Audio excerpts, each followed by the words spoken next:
요한복음 12장 1절에서 8절 우리 다같이 읽겠습니다.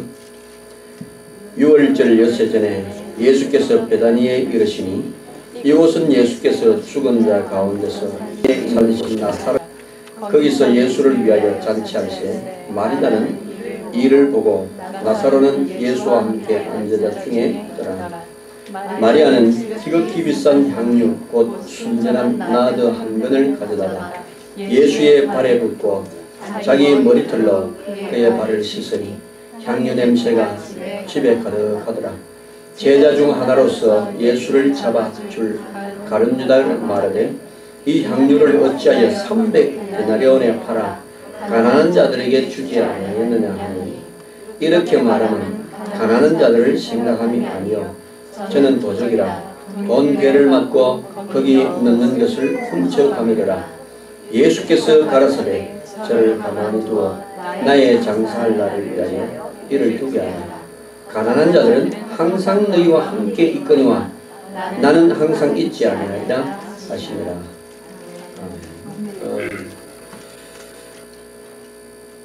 오늘 특히 또 추수감사주일이고 과일을 갖다 놓으니까 추수감사주일 같습니다. 여기 추수감사주일 안 정해놨네. 오늘 또 이렇게 과일을 갖다 주시면 분위기를 살려주시면 대단히 감사드리고요. 오늘 목사님 나오셔서 말씀 전가하실 건데 이빠이 충만하게 받으시기를 주님으로 축복합니다.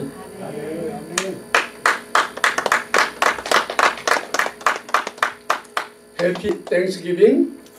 해피 땡스기빙. 그렇게 인사하니까 낯설죠. 추수감사절을 축하합니다.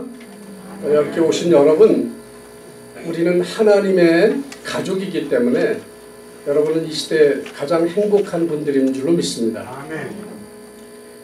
아무리 세상에 사람이 많아도 하나님이 기뻐하시고 원하시는 사람은 누구냐? 그리스도 예수로 말미암아 십자가 보혈로 속량받고 구원받아 하나님의 자녀된 사람입니다. 우리는 하나님을 아버지로 부를 수 있는 이 땅의 어떤 존재보다도 가장 소중한 하나님의 사랑받는 사람이기 때문에 그렇습니다. 오늘 우리는 16년을 보내는 마지막 이제 11월 달에서 추수감사 예배로 하나님 앞에 모였습니다. 이날은 오곡백과 물을 입고 추수한 것을 가지고 하나님 앞에 감사하는 절기지만 그렇다면 만약에 흉년이 들었다면 추수감사 예배는 할 수 없을 것입니다. 진정 추수감사의 의미는 무엇일까? 그것은 우리가 하나님의 자녀 되었다는 것입니다. 예수님이 나의 구주가 되시고 지금도 임마누엘로 함께 하셔서 오늘까지도 함께 하시고 이 자리까지도 함께 하셨지만 우리의 생이 끝나는 그날까지 영원토록 함께 하셔서 우리를 하나님의 자녀로 이 땅에 기념비적이고 정말로 불가항력적인 축복을 받는 존재로 택했다는 사실을 보여주는 증거의 자녀로 택해 주신 것입니다. 오늘 봉독해 주신 말씀을 통해서 저는 여러분과 함께 옥합을 깨어드린 참 감사라고 하는 주제를 가지고 오늘 말씀을 함께 나누려고 합니다. 땡스기빙이라고 하는 것은 여러분 잘 아시지만 미국의 최대 명절 중에 하나입니다. 1620년에 유럽에서 메이플라워라고 하는 조그만 배를 타고 102명의 청교도가 신앙의 자유를 찾아서 험난한 대서양을 항해했습니다. 제가 메이플라워를 보니까 아주 작은 배입니다. 결코 큰 배가 아니에요. 그거는 풍랑 앞에 마치 종이배처럼 작은 존재입니다. 대서양이 얼마나 거친 바다냐? 거기는 감히 도전한다는 게 죽음을 무릅쓴 도전이었습니다. 약 3개월의 기나긴 여정 끝에 겨우 도착한 곳이 미국의 동북부 매사추세츠 플리마우스라는 그런 항구였습니다. 그러나 여행 도중에 이미 많은 사람이 병으로 죽었습니다. 겨우 미국 도착했지만 그들의 혹독한 추위가 돋게는 12월 달에 도착했기 때문에 먹을 것도 없고 정말로 얼어 죽는 사람도 많이 생겼습니다. 그러나 인디안들의 도움을 받아 한 해 동안 농사를 져서 그 이듬해 추수한 것을 가지고 하나님 앞에 예배드렸던 것이 이 추수감사의 시호라고 말할 수 있는 것입니다. 우리는 이 감사 예배를 드리면서 예수님께 감사와 극진한 사랑을 담은 마리아의 모습을 통해서 크리스찬의 진정한 감사는 어떤 것이어야 하는지 우리가 이 사실을 배우며 은혜를 나누는 아주 기념비적인 날이 되기를 주님의 이름으로 축원합니다. 그냥 흔하게 지나가는 설교가 아니라 어쩌면 내 일생에 영원한 새로운 출발이 시작되는 감사의 절기다. 마리아가 옥합을 깨서 예수님의 머리와 발에 부어드렸다.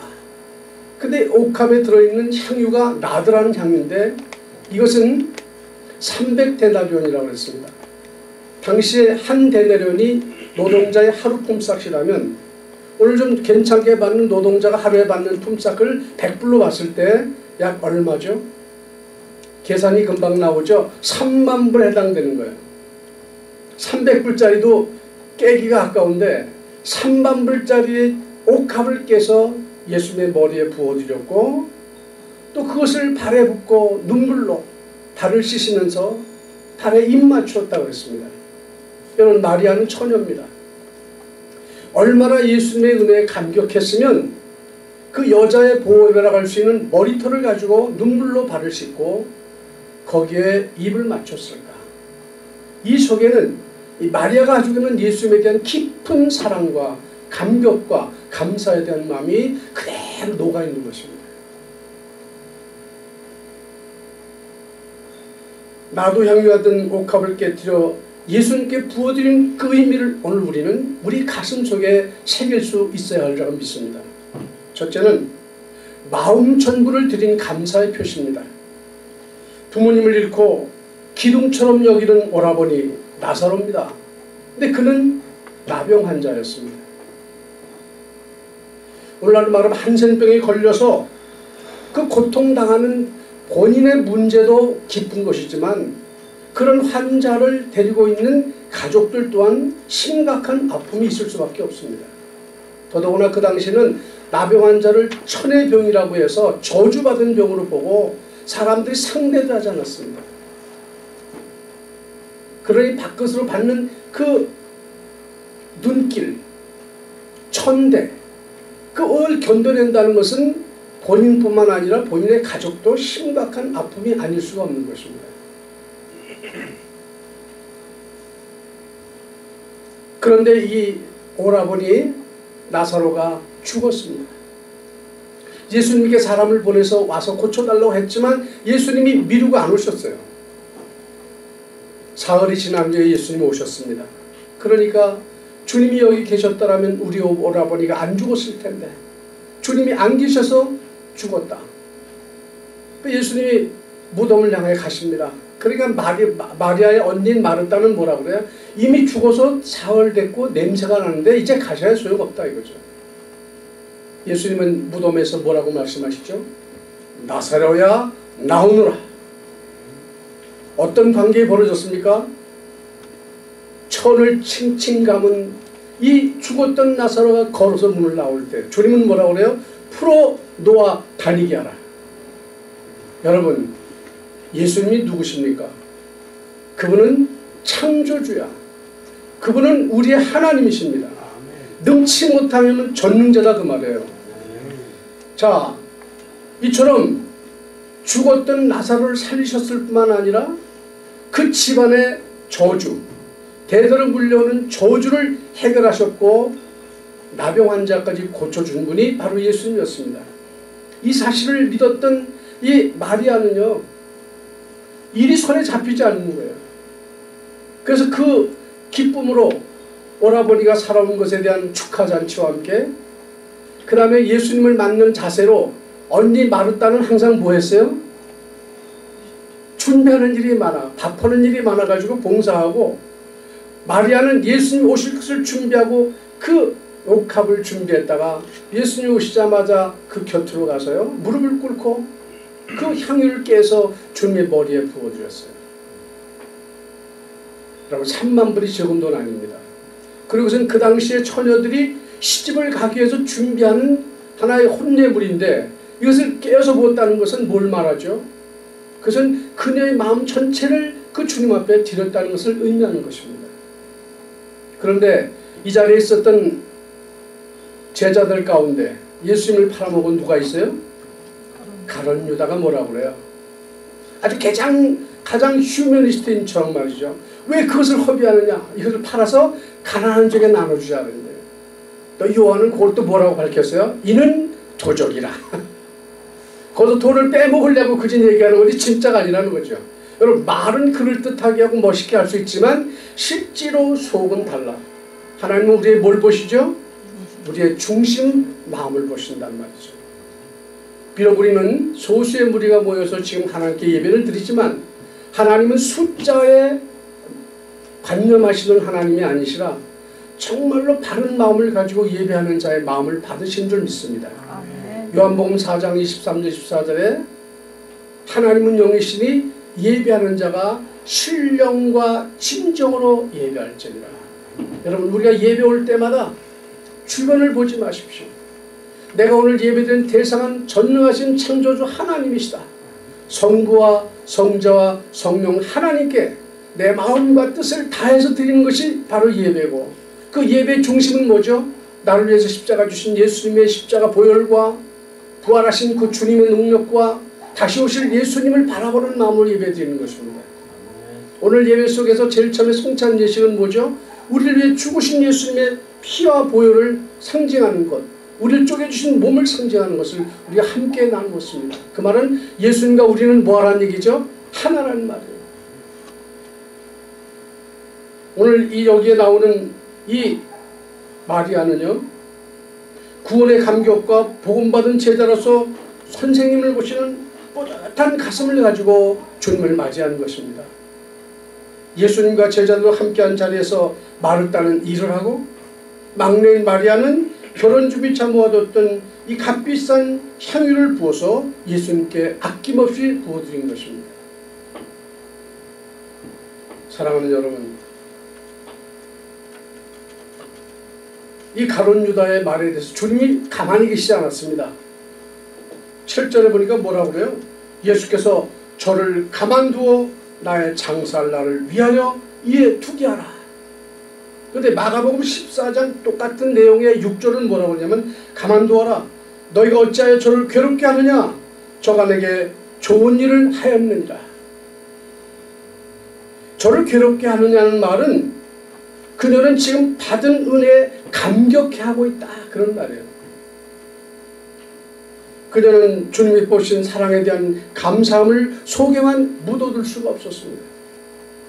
그녀는 오빠를 살리시고 치유와 가문을 파멸해서 구속하신 예수님의 사랑과 그 은혜를 자기 마음 전부를 열어서 아낌없이 부어드리는 자세로 주님 앞에 엎드린 것입니다. 예배가 뭡니까?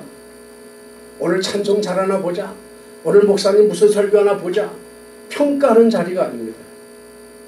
예배란 나를 구속하신 주님의 은혜 앞에 감격하는 마음으로 정말로 뜨거운 눈물과 감격을 가지고 드리는 것이 예배가 되어야 되는데 오늘 예배는 이 감격이 사라진 예배가 얼마나 많은지 몰라요.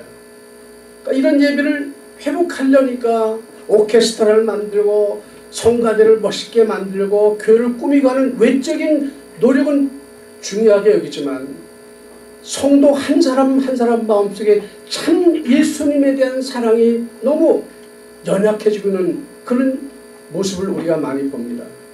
여러분 교회가 왜 다툽니까? 왜 싸웁니까? 다 잘났다는 거예요. 내가 옳다는 거예요. 그럼 예수님은 어디 계십니까? 이 무서운 지금 저주가 온 세계 교회를 덮고 있고 한국 교회도 덮고 있고 미국 교회도 이제는 정신을 차린 것 같습니다. 국가와 민족에서 기도하는 모습을 보니까 알 수 있어요. 여러분 그냥 만약에 이번에 대선에서 봤던 것처럼 그냥 갔더라면 이게 뭐 동성연애고 뭐 모슬렘이고 형편없이 미국이 함몰될 뻔했는데 하나님 막아주셨잖아요. 이것은 기도하는 사람이 있다는 말이에요. 또 이렇게 정말로 제대로 예배드리는 교회가 있기 때문에, 그런 성도가 계시기 때문에 하나님은 우리 기도를 들으시고 미국을 구원하셔서 세계에 복음하는데 앞장서도록 하는 역사를 이루실 줄 믿습니다. 오늘 우리는 이 마리아를 보면서요, 존경을 동반한 사랑을 표현하는 행동은 언제나 적극적이고 그리고 두려움을 모른다는 사실을 기억하셔야 됩니다. 그녀는 자신이 가진 가장 소중하고 값진 옥합을 깨서 아낌없이 부어드린 것이었습니다. 한 번뿐인 이 기회를 놓치지 않고 자기의 전부를 바친 것이다. 주께서 예언하신 고난과 죽으심과 그리고 부활이 언제일지 모르지만 이 행위 자체를 통해서 이것이 그것을 예비하는 최고의 준비가 될 줄은 그녀도 상상하지 못했고 아무도 알지 못했습니다. 그러니까 주님은 그녀의 옥합을 깨뜨려 부어들인 이 행위를 뭐라고 그래요? 나의 장사를 준비하는 것이다. 그래서 복음이 전파되는 모든 곳에서 이 사실을 말해줘. 여러분, 얼마나 엄청난 역사입니까? 아무도 꿈꾸지 못했던, 아무도 시행하지 못했던 것을 이 마리아가 했다 이 말이죠. 사랑하는 여러분, 저와 여러분은 마리아처럼 영원히 죽을 수밖에 없었던 죄악 자리에서 예수 그리스도의 십자가 보혈로 구속을 받았습니다. 그리고 하나님의 자녀라는 칭호를 받았습니다. 여전히 죄를 짐에도 불구하고 우리를 의롭다 칭해 주십니다. 우리가 의로서 어려운 것이 아니라 십자가 보혈로 이미 모든 죄와 저주를 등 뒤로 던져버리셨어요. 이런 은혜에 대해서 우리가 어떻게 감사하지 않을 수 있습니까? 그래서 이 추수감사는 단순하게 오곡백과를 거둬들이고 추수한 것에 대한 감사가 더 중요한 게 아니라 그것도 필요하지만 더 중요한 것은 우리를 구원하신 하나님의 그 사랑, 그 기쁘신 은혜를 기념하고 감사하는 절기로 지켜질 거라고 믿습니다. 두 번째, 이 옥합을 깨뜨린 사건은 그녀의 인생 전부를 드린 감사였습니다. 마가복음 14장 8절에 보니까 저가 힘을 다하여 온몸을 향유를 부어 내 장사를 미리 준비했다고 주님이 그 한 일에 대해서 의미를 부여하셨습니다. 다른 이들의 마음도 볼 줄 모르고 보이는 대로 함부로 판단하는 경솔한 제자들을 제지하시면서요, 향유를 붓는 그녀의 행위에 대해서 정말로 아름다운 가치와 의미를 부여해 주시고 칭찬하셨습니다. 옥합을 깨고 향유를 부은 것은 자기의 온 힘을 다한 최고의 헌신이었다 그 말입니다. 여러분, 오늘 우리가 주님 앞에 예물을 봉헌할 것입니다. 이것이 내가 번 것 가운데 일부를 드리는 것일 수 있지만 일부를 드릴 망정 우리 어떤 자세로 드려야 돼요? 나를 구원하신 주님의 은혜에 전폭으로 내 인생 전부를 바칩니다는 자세. 제일 중요한 걸 하나님은 뭘 보시죠? 마음을 보신단 말이에요. 그리고 어차피 우리는 이 땅을 지나가는 나그네에 불과한 것입니다. 여기에 영원한 우리가 뿌리를 받고 살 때가 아니잖아요. 그런데도 불구하고 우리는 이 땅에서 성공에 너무 목말라 있고 육신적인 자랑에 너무 우리는 갈급해 있는 사람은 아닙니다. 뭘 바꿔야 돼요? 우리의 인생에 대한 가치 그리고 목표에 대해서 분명한 하나님에 대한 말씀에 의식이 없으면 이 신앙생활 시커나고도 내가 도무지 너를 알지 못한다고 혹시라도 그런 소리를 들을 수 있지는 않겠느냐는 것입니다. 여러분, 어떻게 성경을 가진 사람이 예수 아니고도 딴 종교의 구원이 있다고 말할 수 있을까요? 나는 눈 씻고 봐도 성경 곳곳에 있는 예수 이름 아니고는 구원받을 수 없다고 분명히 말하는데 그 이름으로 기름 부음 받은 목사가 얘기하는 거 보면 정말 좀 미쳤구나. 저 돌아도 단단히 돌았지. 그런 생각이 들어가서 진짜 안타깝습니다. 어떻게 저런 소리를 할 수 있을까? 여러분, 정신 차리시길 바랍니다. 마지막 때는 정신 차리지 않으면 어떻게 우리가 휘둘리지 알지 못하는 거예요. 아무리 유명한 사람이, 아무리 똑똑한 사람이, 아무리 위대한 석학이 말한다 할지라도 성경이 아니면 아닌 거예요. 지구촌 교회는 지구촌을 살리기 위해서 하나님이 세우신 교회인 줄로 믿습니다. 만약에 여러분의 교회가 차고 넘쳐서 몇만 명 모인다 그러면 그 교세를 가지고 폼 잡겠죠. 근데 뭘 봐도 자랑할 게 없어. 유명한 사람이 있는 것도 아니고 돈 많은 부자가 있는 것도 아니고 미스 코리아가 있는 것도 아니고 미스터 코리아가 있는 것도 아니에요. 정말 평범한 사람인데 하나님은 그 안에 뭘 감춰주셨어요? 약한 자를 들어 강한 자를 부끄럽게 하시고, 무식하진 않지만 모자란 사람을 통해서 유식한 사람을 부끄럽게 하시는 하나님의 능력이 여러분과 함께 하시는 줄 믿습니다. 아멘. 믿음은 누가 경쟁 안 해도 되잖아요. 말씀을 제대로 믿으면 되잖아요. 이것도 못 믿고 어떻게 하나님 앞에 가겠냐 이 말이죠. 머리가 나빠서 하버드는 못 갔어. 예일도 안 나왔어. 그러나 괜찮습니다. 이 세상에 하버드, 예일 나온 사람만 세상을 정복하고 다스리는 게 아니에요. 오직 예수로 바로 믿는 사람을 통해서 하나님은 그 사람 중심으로 역사하시는 거예요. 성경을 보세요. 요셉이 당시에 무슨 애굽대학 나왔습니까? 다니엘이 애굽대학 나왔어요?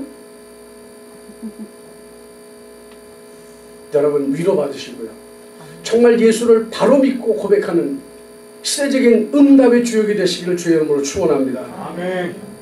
예수만이 우리의 능력이요 우리의 힘이고 생명인 것입니다. 그의 이런 감사와 사랑의 표현이 예수님의 장사를 준비하는 것이 될 줄 그건 누가 알았겠냐 말이에요. 참 기가 막히잖아요. 저 같으면 창피해서 못했을 것 같아요. 그것도 처녀가 말이에요. 예수님이 지금 밖에서 막 들어오셨으니까 그 예루살렘 가보셨지만 얼마나 먼지 많습니까? 또 샌들 신고 다니잖아요.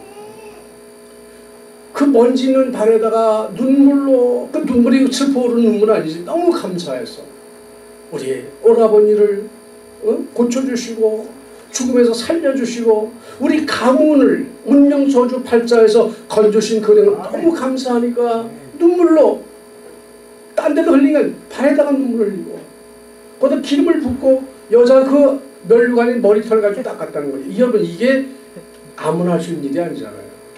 체면 생각하고 뭐 주변의 시선 생각하면 이거 못하는 거예요.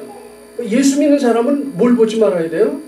너무 주변 보면 안 되잖아요. 그렇다고 미친 듯이 하라는 얘기 아닙니다. 또 오늘부터 그렇게 하지 면 곤란하고 정말 제대로 좀 밀어보라 그 말이죠. 이제 얼마 살아요? 제가 나이를 제법 이제 7학년이 되고 보니까 30대 때 40대 때는 모르던 이제 떠오르는 게 뭐냐, 결국 아무리 오래 살아도 100살 못 살고 가는 시간이 오는구나. 그럼 이 갈 때 가기까지 우리가 해야 될 게 뭐냐, 그건 오직 믿음 하나 가는 거예요.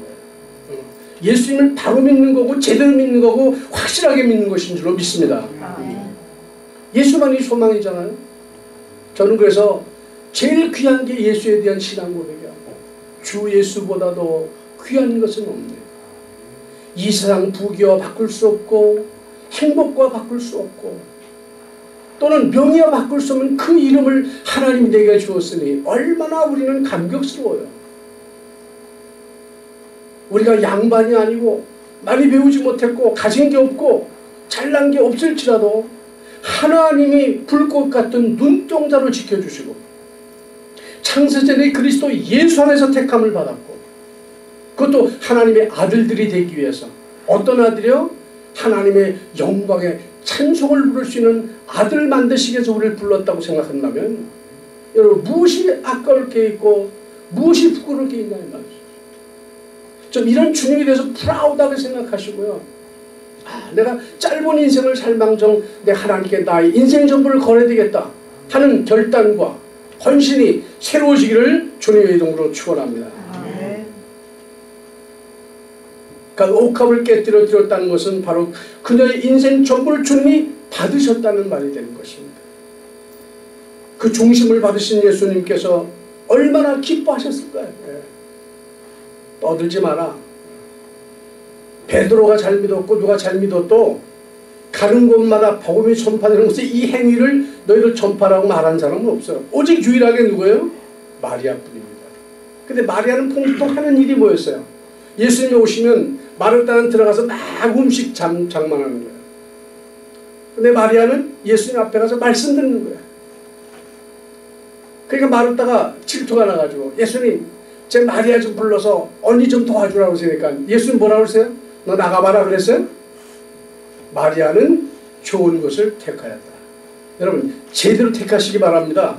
말씀 듣는 것을 하나님이 기뻐하시는 거 아니에요? 왜? 말씀이 생명이고 능력이고 창조기 때문에 그런 거 아니에요? 우리같이 모자란 사람도 말씀이 들어가니까 말씀이 생명으로 나타나고 전 세계를 향해서 가는 길이 열려지고요. 제가 인생을 살면서 내가 대한항공 100만 마일 넘어 타기는 저 처음입니다. 제가 돈 많아가지고 무슨 돈이 있어서 타고 다니는 거 아니에요. 복음 하나 잡았는데 하나님께서 계속 문을 여시는 거예요. 가보지 못했던 저 남미, 아르헨티나에, 브라질에, 파라과이에, 볼리비아에 말이야, 에콰도르에, 그 말도 못 들어오던 도시. 말이 통하나? 근데도 가면 복음 받을 사람이 준비되어 있고, 서독에, 스위스에, 이태리에, 정말로 안 가본 나라가 몇 나라 안 될 정도로 정말 많이 다녔어요. 그 돌아보면 와, 이거 내가 어떻게 거기 갔을까? 이게 복음이 아니고는 대답이 안 나오는 일이랍니다. 그럼 여러분도 마찬가지 아니겠어요? 우리 모두는 하나님이 너무 사랑하시는 존재. 어느 정도로 사랑하세요? 하나님이 독생자 아들 예수를 십자가에 내어주기까지 사랑받은 사람이 우리들이란 말이죠. 그 사랑을 받았으면 이제 우리는 어깨에 피고 살아야 돼요. 돈 많은 사람 앞에 가면 여러분 어깨 숙인다고 돈 줘요? 주눅 들지 마세요. 그 바보야. 그 사람이 뭐가 필요하죠? 너는 물질은 있지만 참 생명 예수가 없구나. 부자가 천국에 들어가기는 약대가 바늘기로 들어가는 것보다 그럼 거의 불가능하다는 얘기잖아요. 그러면 부자 앞에서 뭐라고 그래야 돼요? 당당하게 불쌍히 여겨야지. 당신은 내 말 들으면 살 텐데. 겉으로 보는 너는 좋은 양복 입고 좋은 차 탈지 모르지만 그건 이 땅에서 끝나는 거 많은 거다. 아, 그래요? 안 그래요, 여러분? 반응이 있어요, 사람이. 저는 우리 교회에서 제가 목회할 땐 아멘 안 나오면 저 설교 그만둔다고 말합니다. 왜냐면 설교는 내 거 아니잖아요. 하나님의 말씀이 여러분 개인을 위해 주신 거라면 말씀은 늘 아멘으로 받아 먹어야지. 그럼 내 생각이 좋아서 맞으면 아멘하고 그거는 이미 말씀이 아닌 거예요. 그건 이성일 뿐이지. 오늘 마리아 보세요. 지 언니도 지금 나가서 부엌에서 일하는데 도와줘야지 당연히. 근데 지금 마리아는 그게 중요한 게 아니야. 어떻게 하면 이 주님 앞에 나의 삶을 바쳐서 그 감사에 보답할 수 있을까? 여러분, 돈 아깝지 않은 사람 누가 있습니까? 그 당시면 지금처럼 돈이 잘 버는 데도 아니잖아. 3만불에 해당되는 그 옥합을 깬다는 것은 이건 보통 일이 아닌 거예요. 그건 예수님이 무엇보다 중요했어요? 산물보다 귀하다는 사실을 이미 믿었기 때문에 강력했던 겁니다. 하나님은 뭘 보시죠? 우리의 중심을 보신다는 사실을 알고 지금부터 남은 생애를 정말 중심을 바쳐서 마음을 여시고 내 인생을 바쳐 주님을 사랑할 수 있는 새로운 출발이 되기를 주님의 이름으로 축원합니다. 아멘. 마리아가 지극히 비싼 향유 곧 순전한 나드 한 그릇을 예수의 발에 붓고 자기 머리털로 그의 발을 씻으니, 이 대목을 볼 때 마음 깊은 곳에서 우러나오는 진정한 감사의 모습은 우리에게 뭘 자아내요? 감탄을 자아내게 충분한 것입니다. 마음에서 가리키는 진정한 존경과 감사 없이 이건 가능할 수 없는 것이기 때문에 그렇습니다. 여러분, 정말 예배 때마다 이런 감격을 가지고요, 새롭게 예배를 정립하실 수 있기를 바랍니다. 제가 지난 학기 하와이에서 예배학을 강의하는 기회가 있었습니다. 그때 저도 자연스럽게 예배에 대한 중요성을 깨닫게 됐는데, 예배는 아무나 드리는 게 아니죠. 하나님이 나의 하나님 되심을 고백할 수 있는 사람이 아니고는 예배 드리는 게 아닙니다. 그냥 왔다 갔다 하는 예배가 아니에요. 신령과 진정이, 하나님이 영이시기 때문에 신령과 진정으로 예배하는 거예요. 그러면 눈에 안 보이죠? 하나님 눈에 보이면 다 잘하는 것 같지, 누구나 열심히 믿는 것 같지만 안 보이기 때문에 하나님은 그 속에서 뭘 봐요? 예배하는 자의 마음을 보신다. 마찬가지로 이 지금 마리아가 그 주님 앞에 너무 감격해서요, 자기 전부를 드리는 거 아니에요. 우리는 성도들이 주님께 가장 우선순위로 해야 할 감사가 무엇이어야 하는가? 두 가지로 정립하자면, 첫째는 예수님의 십자가로 구원받은 것에 대한 감사가 늘 있어야 됩니다. 구원의 감격을 날마다 회복시켜줘야 돼요. 여러분, 구원받았다는 게 이게 얼마나 보통 일이 아니잖아요. 근데 우린 너무 받은 지 오래돼가지고 구원의 감격은 다 잃어버리고 맨날 뭐에 기도할 때 자기 기도 자기 알잖아요. 뭘 달라는 기도만 하지. 근데 여러분, 달랠 게 없어요. 왜냐? 이미 신분 자체가 하나님 자녀이기 때문에 하나님 자녀는 이미 다 준비되어 있다니까. 창세기 1장 28절에 하나님은 우리에게 생육하고 번성의 땅에 충만하고 땅을 다스리는 축복을 받았어요. 그럼 예수를 믿고 구원받았다면 그것이 회복됐다는 말이잖아요. 그럼 와 있는 축복을 어떻게 할 줄 알아요? 볼 수 있는 눈이 열려야 됩니다. 와 있는 복도 못 보는 주제에 뭘 달라고 그럽니까? 맨날 달라고 해. 돈밖에 달라는 게 없지.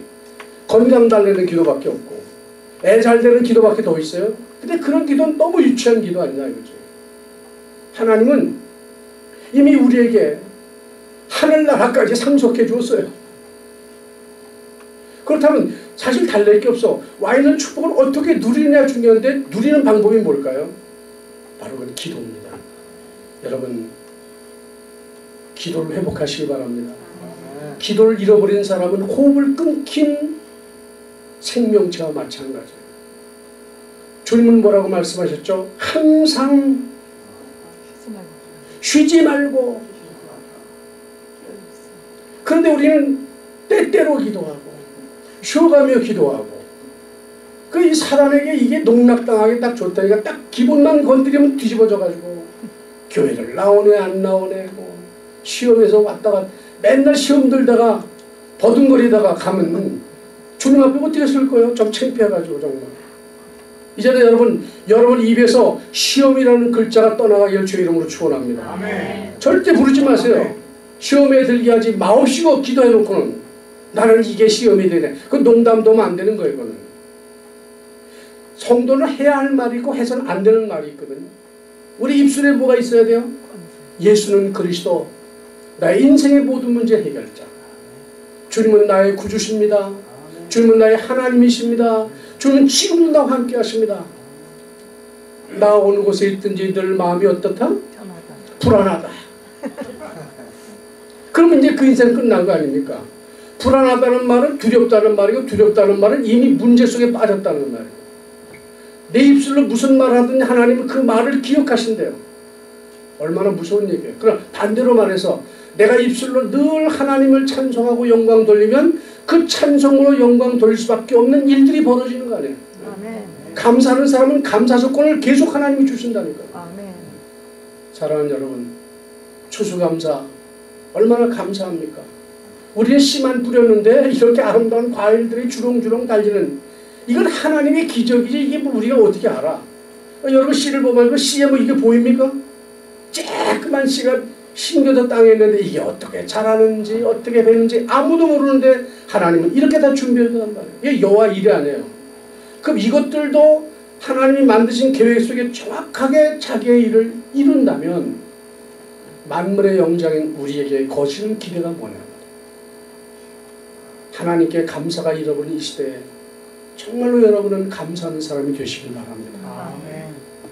그게 좋은 일이 있어 감사하는 건 그 믿지 않는 사람도 가능한 거예요. 어려울 때 낙심되는 일이 있어도 그건 낙심이 아니잖아요. 성경은 우리에게 뭘 가르쳐 주죠? 두려워 말라, 내가 너와 함께 하느니라. 또 무슨 일이라도 놀라지 말라, 나는 너의 하나님이라. 딴 사람 하나님 아니야, 너의 하나님이야. 내가 너를 어떻게 한다? 도와준다. 오른손으로 붙잡아준다. 아, 이렇게 3~4번. 세상에 사람도 3~4번 못하는데 주님은 계속해서 그냥 뭐 이런 하나님이 나의 하나님이신데 우리가 어찌 두려워하겠습니까? 없으면 더 좋지. 왜? 없는 거 가지고 하나님께 기도하면 하나님이 응답하시는 걸 보면 자꾸 뭐가 생겨요? 믿음이 생기고 열매가 생기는 거예요. 저는 그래서 교포들이 한국에 있는 보다 훨씬 더 복받은 분들이다. 여러분, 땀 흘려 노동할 줄 아는 기본적인 자세를 가지고 계시고 그 바쁘고 어려운 중에서도 주일이면 와서 예배 드릴 수 있어요. 근데 한 가지만 조심하면 돼. 교회 와서는 인간 얘기하지 말아야 돼요. 하나님께 영광 돌리는 일만 하셔야 돼요. 그리고 뭐 부족한 게 보이면 아, 나에게 이걸 하라고 주셨구나. 그렇게 눈이 바뀌면 이 사람은 복받은 사람이에요. 근데 그걸 말로 하면 안 되잖아요. 아, 우리 사모님이 혼자서 애쓰시는데 안 됐구나. 그럼 지나가면 그건 누가 못해? 그럼 내가 가서 어떻게 도와드릴까? 아, 나는 남자인데 요새 남자 부엌에 안 들어가면 안 되나요? 조금만 일찍 오셔서 함께 자리를 해주고, 저는 사모님 볼 때마다 너무 미안하고 죄송해요. 내가 목사 안 됐으면 들어가서 쿡을 좀 해줄 텐데, 사모님은 복 받았지만 여러분도 그 복을 함께 받을 수 있으면 좋겠습니다. 여러분, 작은 교회에서 조금만 마음을 쓰면 이 교회를 하나님이 이뻐하는 교회로 만들어가는 여러분은 뭐가 되죠? 중요한 일꾼이 되고 쓰임받는 사람이 되고 하나님께 유명한 사람으로 기억될 수밖에 없는 거예요. 근데 이거 못한다? 맨날 손님으로 오면 그 손님으로 오다가 이 땅을 떠나면 그 사람은 계속 손님으로 끝납니다. 마지막 한 가지, 이 옥합을 깨어서 드렸다는 것은 자기 소유 전부를 드린 감사입니다. 이 사건이 일어날 즈음에 예루살렘의 분위기 여러분 아세요? 10절로 뭔가 보시면 예수와 함께 나사로까지 잡아 죽이려고, 그것도 대제사장들이 그렇게 모의를 했다니까요. 아니, 자기네들이 대망하던 메시아가 왔는데 나타나는 역사를 보니까 진짜 이분이 메시아가 틀림없잖아. 왜? 죽은 나사로 살리는 거 보면 누가 죽은 사람을 살립니까? 그러면 딱 그 앞에 무릎을 꿇어야 되잖아, 우리 같으면. 아이고, 주님이 오셨군요.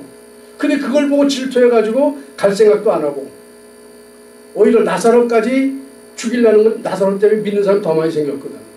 세상에 이것이 종교인들의 모습이고 이게 바리새인들의 모습입니다. 이게 얼마나 소름 끼치는 일입니까? 자, 대망하던 메시아를 자신들의 야망의 희생물로 삼기 위해서 가룟 유다를 은 30에 매수해 버렸어요. 매수당한 사람도 문제지만 그렇게 해서 제자를 매수해가지고 예수를 죽이려는 그 사람들의 속심보, 그 하나님이 어떻게 하나님을 불렀을까? 근데 그게 가능하다는 거예요. 여러분, 종교인이 되지 마시고 복음 가진 그리스도의 제자가 되시기를 바랍니다. 정말이에요. 비판하고 까지 마세요. 성도는 까는 사람 아니에요. 살려주는 사람이고 세워주는 사람이고 붙여주는 사람이지, 남이 잘못하면 잘못한 부분을 위해서 기도해 줄 뿐입니다. 근데 우리는 그거 하지 않아. 거의 깔려고 들죠.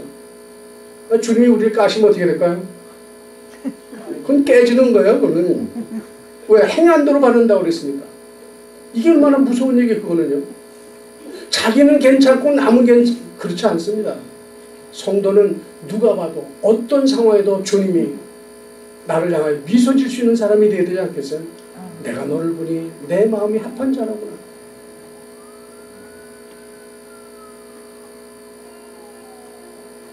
은혜 받고 사람을 살리려 현장으로 복음 가는 모습과 전도를 폄하하고 방해내지는 악한 말로 실족시키는 바리새적인 종교인들과 너무 흡사하다고 생각하지 않습니까?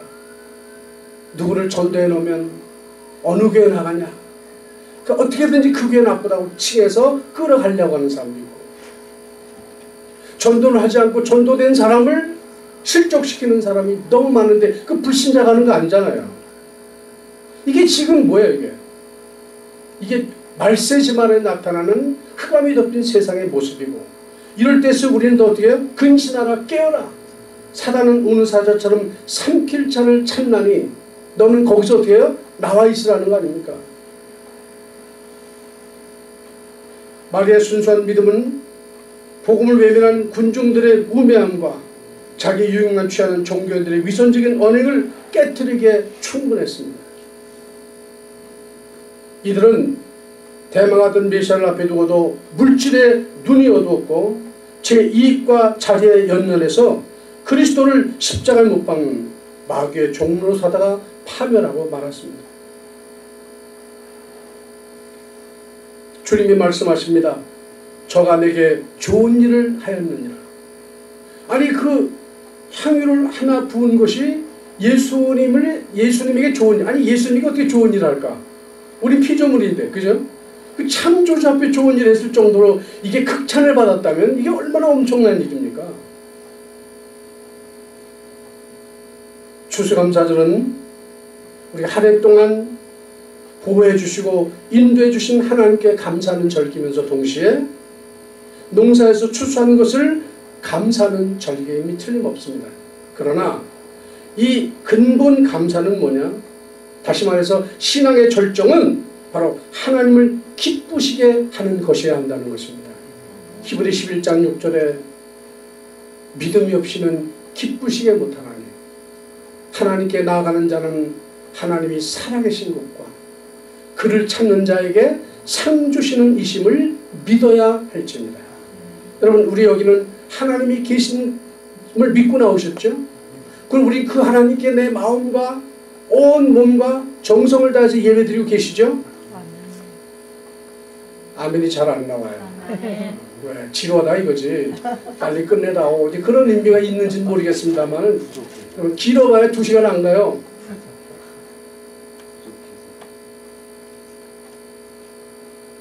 자, 이 창세기 3장 문제로 타락한 인생은 누구나 이해 없이 사단의 노예로 죄악의 고통 속에 살다가 영영이 망하는 지옥에 떨어지게 된다는 이 사실은 얼마나 비참한 일인지 모릅니다. 이 영적 문제로 온갖 죄와 저주 속에 고통과 절망 속에 살던 인생인 그들을 구원해 주신 예수님을 마리아는 마음과 인생 전부 그리고 소유를 다 들어서 감사할 뿐만 아니라 그 사랑의 마음을 눈물로 발을 적시며 머리털로 닦는 그런 아름다움으로 승화를 시켰습니다. 사실 저는 그 장면을 한번 카메라 렌즈를 그쪽으로 맞춰봤어요. 어땠을까? 주변에서는 좀 민망해하는 사람도 있었을 것이고 제자들은 또 그거 깼다고 화가 나가지고 왜 그걸 깼냐고 분노하는 사람도 있고 그 다음에 또 마르다는 열심히 일한다고 그 장면도 못 보고 있고 거기 나오는 사람들 면면을 보세요. 예수님 만물의 창조주 앞에 서 있는 사람 가운데 제대로 주님을 알고 선 사람 누가 있어요? 마리아밖에 없잖아요. 여러분, 이 시대가 그렇습니다. 거룩한 척하고 잘 믿는 척하고 다 하는 것 같지만 진정 예수님 앞에서 다른 예배를 다른 감사를 드린 사람이 얼마나 있는가. 나는 과연 그런 예배자로 있는가를 한번 이 추수감사절에 깊이 마음속에 투영해 볼 수 있는 날이 되기를 바랍니다. 예수님을 대충 사랑하는 사람이 이런 행위를 할 수 있겠습니까? 참사랑에서 나오는 감사는 계산이 없고 아까운 것이 없는 것입니다. 만약에 우리가 내일 떠난다면 우리는 오늘 나 있는 전부를 바쳐도 아깝지 않겠죠. 그런데 내일 또 살 걸 미리 땡겨서 검려하느라고 아끼는 거예요. 잘 계산하세요. 아낀다고 내게 됩니까? 어떻게 돼요? 마음의 감동이 되는 대로 정말 성령이 인도하는 대로 갈 수 있을 정도로 순수해져야 되지 않겠어요? 그래서 우리는 말씀을 받는 것이고요. 그래서 성경을 보는 것입니다. 제가 성경이 아닌 것을 가지고 설교한다면 듣지 마십시오. 성경이 하나님이 그렇게 말씀했다면 그 말씀은 누가 지켜야 돼요? 받는 내가 지켜야 되는 거예요. 그 말씀은 인도받는 사람이 행복한 사람이고 하나님이 기뻐하는 사람이기 때문입니다. 많이 사랑하는 자는 많은 것을 드리게 됩니다. 마리아가 옥합을 깨뜨려 드린 감사는 그리스도의 복음이 전해지는 모든 민족과 나라와 또 복음이 가는 곳에 기념비적으로 전해지는 것이 당연한 모델이 아닐 수 없습니다. 그렇듯이 여러분이 그렇게 자세로 예배드릴 때 하나님은 여러분을 기뻐하실 뿐만 아니라 영원히 기념비적인 존재로 축복하신다는 사실을 기억할 수 있기를 바랍니다. 저는 오늘 가능하면 하나님의 은혜를 같이 부르고 싶었습니다. 왜냐? 나를 지으신 이가 하나님이시고 나를 부르신 이도 하나님이시고 나를 보내신 이도 하나님이시고 우리 부모님이 나를 낳은 것 같지만 하나님이 이미 창세전에 그리스도 예수 하나 우리를 택하셨고요. 그 하나님이 1900 몇 년도에 여러분을 이 땅에 보내셨어요. 그리고 오늘까지 성장시켜 주셨고, 오늘 이 믿음을 가지고 이제 우리는 어떻게 해요? 남은 인생을 달려가는 거예요. 누구처럼? 진정 나를 구원하신 하나님의 은혜에 감사하고, 지금까지 인도하시고 보호하시고 여기까지 인도하신 에베레셀의 하나님 앞에 나의 전부를 드릴 만큼, 내 인생 전체를 드릴 만큼 감사하는 마음으로 새로운 인생을 살라고. 사랑하는 여러분, 존경하는 여러분, 저는 이 강단에 자주 쓰지 못합니다. 그러나 제가 이민 목회 35년의 세월을 쥐어짜서 함축해 말할 수 있다면, 딱 한마디 할 수 있다면 예수를 제대로 믿으라고 말하고 싶습니다. 그것만이 우리 인생의 최고의 승리요, 그것이 하나님 기뻐하는 삶의 최고의 열매이기 때문입니다. 이번 이 절기에는 정말로 우리가 하박국에 드렸던 그 열매를 여러분 것으로 만들 수 있기를 바랍니다. 이 시대 최고의 정신분석학자라고 말하는 에릭 프롬이라는 사람이 유명한 책을 하나 썼습니다. 그 책의 이름이 To have or to be라고 하는, 다시 말하면 소유냐 존재냐, 삶에는 두 가지가 있다는 것입니다. 하나는 having 모드야, 소유를 중심으로 사는 사람. 다른 하나는 존재, 내가 누구냐를 알고 사는 사람. 두 가지 양식이 있다는 겁니다.